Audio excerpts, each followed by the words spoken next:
Sadhana Panchakam, third verse. So there are totally 40 steps. So 16 steps have been already discussed. Now from the 17th step onwards, in the third verse or the third stanza, Vakyarthascha vicharyatam shruti shira pakshah samashiyatam dustarkat suviramyatam shruti matah tarko anusandhiyatam brahmasmi iti vibhavyatam aharahar garvah parityajyatam dehe ahamati rujyatam buddhajanai vadah parityajyatam. So what does Shankaracharya say in this text, in this verse? As usual in his wonderful Sanskrit, he is telling,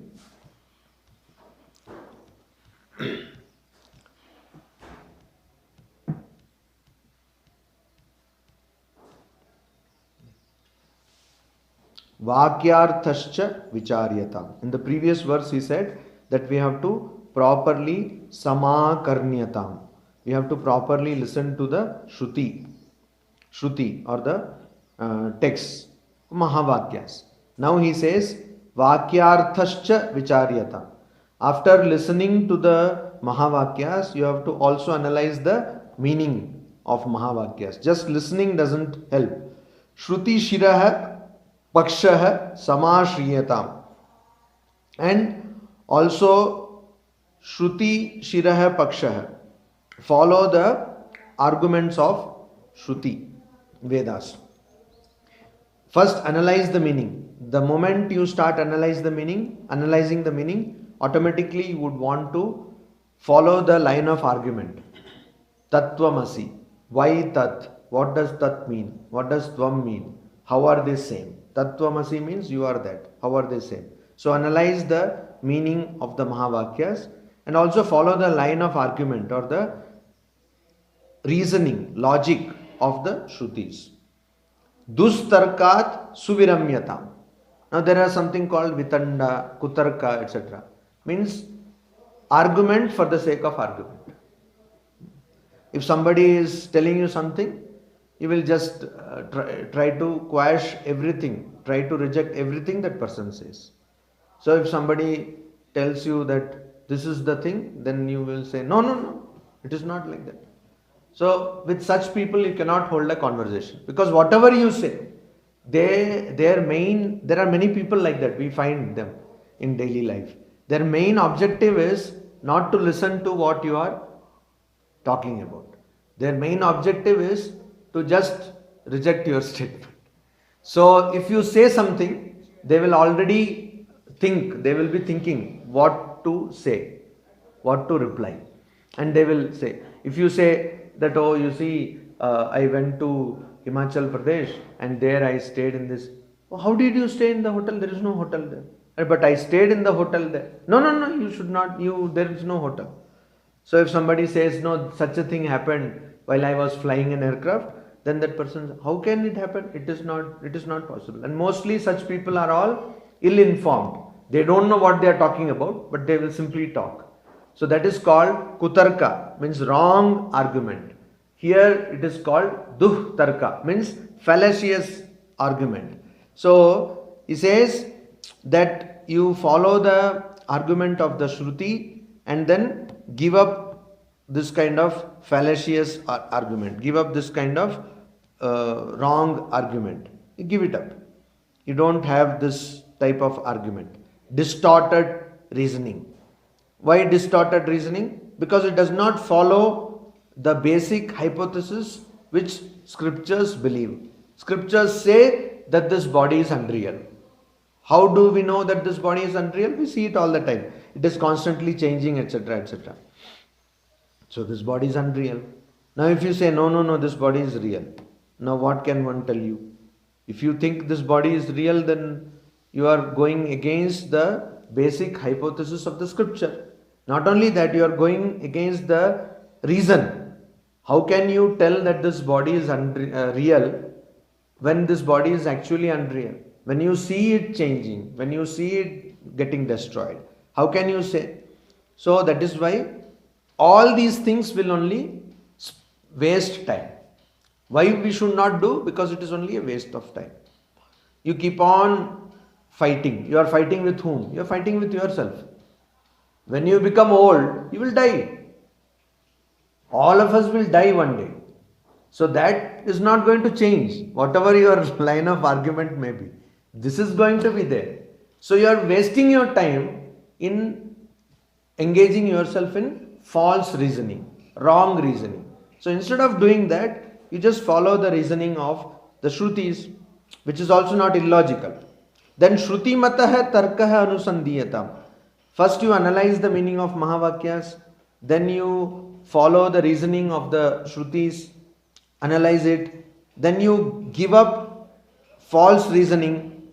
Then what do? That is the giving up false reasoning is 19th step. Then you go to the 20th step, that is hold on to the reasoning or follow the reasoning which is given in the Shrutis. Now when you follow the reasoning which is given in the Shrutis, then you will automatically come to the conclusion that Brahma Asmi iti. Aham Brahmasmi. So in Sanskrit you don't need to always give the pronoun I am Brahman. So because Asmi means I. Asmi is not used like in many Indian languages. If in Hindi you say Brahma hu, it is understood Main Brahma hu. Because hu is used only with Brahman.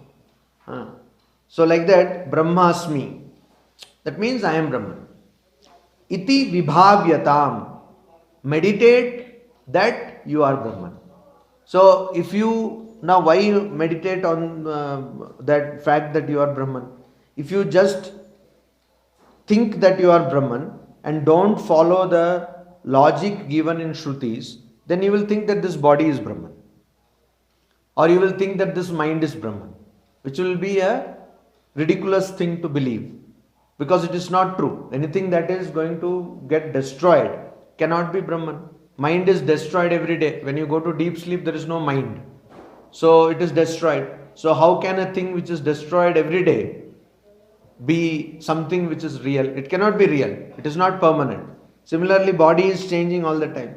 So that is why you have to follow the reasoning of the scriptures and then think that you are Brahman. Otherwise, it will lead to wrong understanding. So, constantly you have to think, vibhavyatam. Constantly you have to think, you are Brahman. Now, along with that, now what will happen? If you think you are Brahman, automatically you may feel, I am Brahman. I am the ultimate reality, so I can do anything. So, it says, aharaha garvaha parityajyata. Garvaha, pride. Give up pride. Aharaha means constantly, all the time. Aha means day. Aharaha means day to day, means every day. Every day you give up pride. That means what? All the time you constantly give up pride. Why pride? Pride is based on what? We are proud of what? Either the accomplishments of the body or the accomplishments of the mind. Nobody, you will not see anybody who is proud of saying that my heart beats so many times in a minute. Nobody is proud of that. Or that I breathe 16 cycles, no? In 18 cycles. 16. 18 cycles per minute. So 18 cycles per minute. So nobody says, oh, you see, I breathe 18 cycles per minute. Nobody says like that. Because we are not even bothered about pranamaya kosha. That is the vital energy part. We are proud of only manomaya kosha and annamaya kosha. That is food sheath and mind sheath. And sometimes maybe vijnanamaya kosha. But that vijnanamaya kosha is a bit different. But sometimes we are proud of that also. But we are proud of only these three maximum. We never say, oh, you see, I got so much joy. That also we don't say. We say as an expression of joy. Oh, it is so wonderful or joyful. But we are not proud of that. We are never proud. We are proud of only these three. So I am so beautiful. or I have so much power, muscular strength, or I have mental power, etc. So we are always proud. And all these three are unreal. They are not real. Your body will go away, your mind is dying every day. Every day when you go into deep sleep, your mind is destroyed. That's why you don't see any dreams. So you cannot base your existence on something which is unreal. So if you say, Aham Brahmasmi, I am Brahman, and at the same time say, you see how much power I have got. I have got 6 packs is old now, 8 packs, no? 8 packs. You have 8 packs? No, I have one only. One pack everybody has got. That is not pack. That is paunch. Anyway. No, I don't have a paunch. Kapalbhati pranayam. Kapalbhati. So anyway, so this I have got biceps, I have triceps, I have that steps, etc. All these things people will say. And I am so calm, my mind is nice, everything. So if we are not careful, even spirituality will become a matter of pride. Oh, every day I go and sit in front of Lord and I sit and I am not disturbed. That means you are disturbed. If you can say I am not disturbed, I am undisturbed. So who says this? If you are actually thinking of Lord, you will not think of all these things. But person is sitting, see, I have tremendous concentration. You have tremendous ego. So like that, people, they, in the name of spiritual life, start cultivating their ego. They think I am somehow better than other people. I have great knowledge. I have great this thing, etc. So that is why here Shankaracharya very nicely says, Garvaha Parityajata. This is very difficult. That is why there is a saying that fame is the last infirmity of a perfect soul. That name and fame, the desire for name and fame is there. For even perfect people, that desire will be there. That I should get name, I should get fame, people should acknowledge me. I am a great knowledgeable person. Location. So this I am great knowledgeable person and all that. So that is why Swamiji in Song of Sannyasin says that let people insult you. Let they throw stones at you. Let they not honor you. Even then you maintain the same attitude. Similarly, when people will put garlands on you, even then you maintain the same attitude. So, in another place he says, we should have skin like buffalo. So he says one small story. He says there is a buffalo and one mosquito went and asked, Sir, can I sit on your back? And the buffalo said, oh, you bring all your ancestors and all 14 generations and sit. So I have no problem. So like that you have to be thick skinned. That means what? You should not get disturbed by external things. So garvaha, or pride. I have so much knowledge. I am a doctor. It can come. Or I am an accountant. So pride will come. From where it will come, we don't know. From somewhere it will come. And I have so much knowledge and I am doing. You see, even pride of truthfulness is also there. A person who is practicing truthfulness, is honest, suddenly becomes proud. क्यों আমার মতন সৎ কেউ আছে আরে এই আজকের দিনে পাওয়া যায় So is there anybody who is so honest like me and so truthful, not corrupt? Everyone is corrupt and I am so truthful. Gone. All your truthfulness has gone into dustbin because this pride will take you to disaster. So garva, that is why garva has to be given up. That is why we saw in Manisha Panchakam, Shankaracharya, he studied everything when he was 5 years old. Completed. By 7 years he has written everything. His works are also over. By 16, all he had to do in this life he had finished. Means establishing ashramas, everything he has finished by 16. Another 16 is extra. So 32, this person passed away. Okay. And that person, when he saw that Chandala is talking the truth, he immediately bowed down, prostrated, did Shashtanga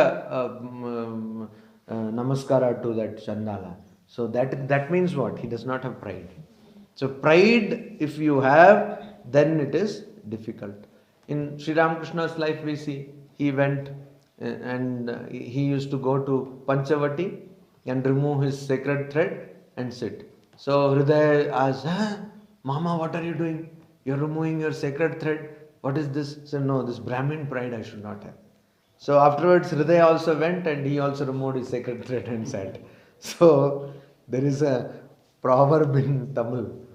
It's a small song kind of thing, that seeing a peacock dance, there was a jungle hen. This jungle hen, Bon Murgi, that was there. So it saw, oh, peacock is dancing, very nice.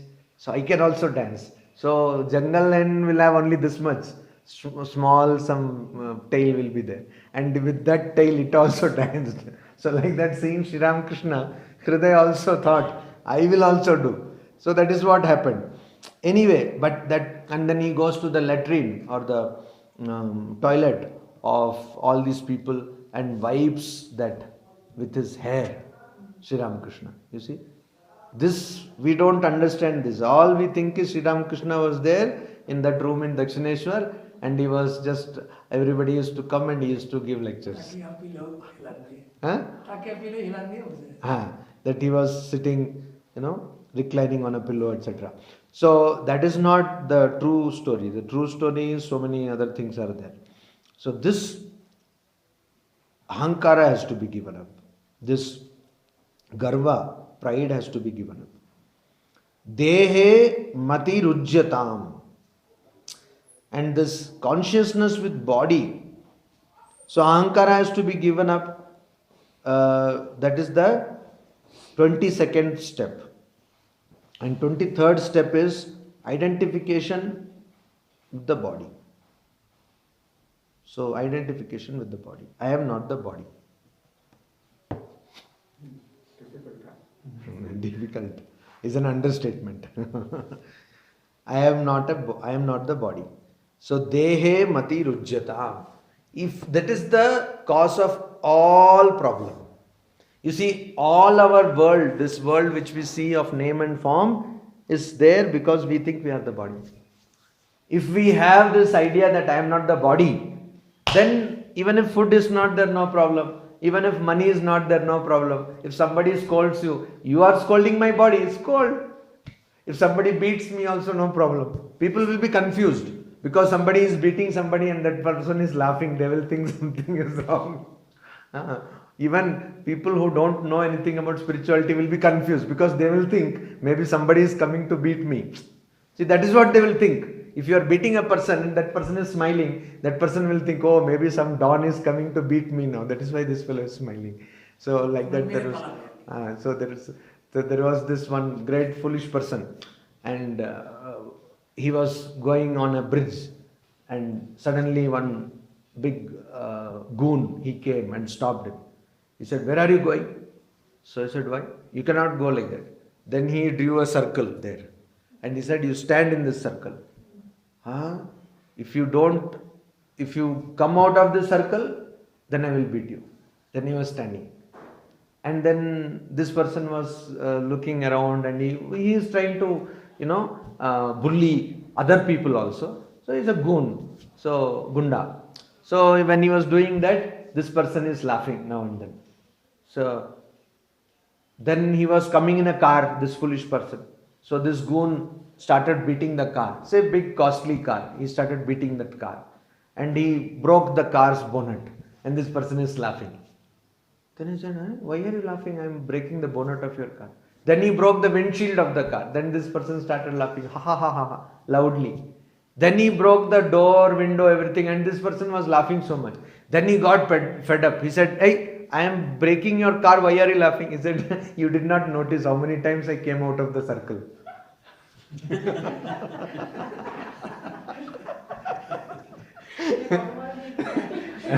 So that is why I am laughing. You are such a fool, you do not understand this. So if you laugh like that, people will be confused. Anyway, but dehe mati rujyatam. Rujyatam means you have to give up. What you have to give up? Body consciousness you have to give up. Because as long as you will have body consciousness, you will have problems which come with that. I should look good. I should look beautiful. Others should find me pleasant, etc., etc. Endless problems. Then Buddha Janai Vadaha Parityajyatam. Don't argue. Do not argue. Do you know this joke? Oh, there were these young people. One young person was there and an old person was there. So this old person, like you're old, right? You have to accept that. Anyway, so maybe may not mentally old, but at least physically. So one young person like him was there, and you were telling, nowadays young people, their speech doesn't make sense. They are all very vague thoughts there. So he told, sir, it is not vague, it is vague. It's not vague, the word is vague. Said, oh, that is, I was talking, so there was a slip of tongue. So he said, sir, it is not tongue, it is tongue. So, do not argue.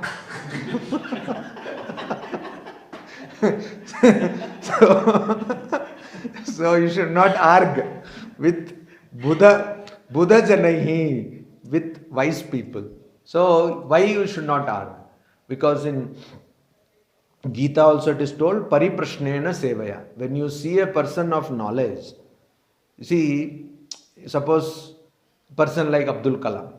Abdul Kalam comes and somebody goes and asks, sir, what do you think? A pumpkin rate is increasing now. This price or tomato price is increasing. So that fellow is a fool. Because you are asking, like Sri Ramakrishna said, you go to a samrat and will you ask for pumpkin from that samrat?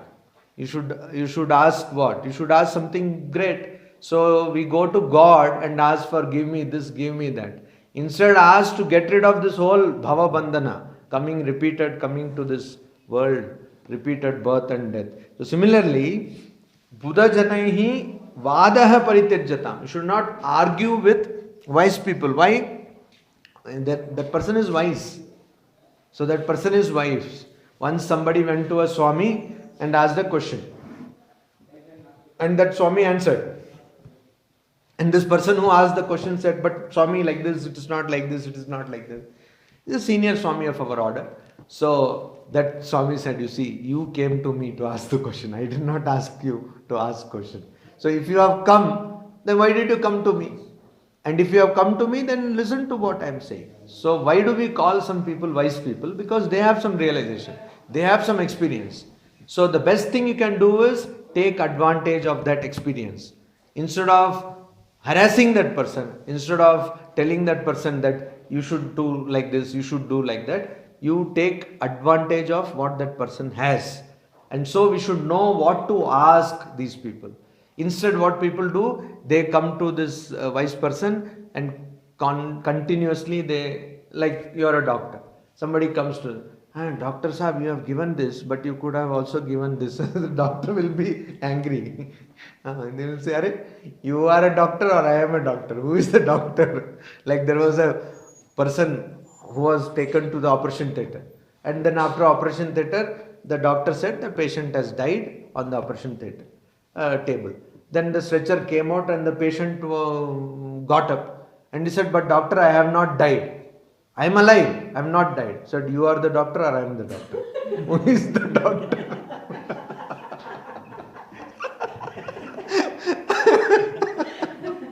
I am the doctor. If I say you are dead, you are dead. So, anyway, that was in a lighter vein. But we have to, when we go to a wise person, we should know what to ask them and what to talk to them. So this is the 24th step. Avoid arguments with wise people. We should go to them to learn something, not to argue with them. Because generally people get this ego satisfaction. I went there and I just blasted him. He thinks he's a great person. I just told a piece of my mind. And this Udiyadila. So you see, people are there like that. They will come here and say, see, there this Swami was there, I just blasted him. Whether I blasted him or he blasted me, that God only knows. But anyway, but that person will say, उड़िए दिला, मैंने उसको सुना दिया, बस खत्म. So that is what. So what have you done? You, instead of reducing your pride, you are increasing pride there also. So that is foolishness. So नीचे उड़ेंगे जे. So that is what is told here, 24th step. Now in 2 more verses, there are 16 more steps, total 40 steps, and after that you will all get the knowledge of Brahman. Knowledge of Brahman, not realization of Brahman. No, realization, you will all become Brahman. Fine. Om Shanti Shanti Shanti Hari Om Tat Sat.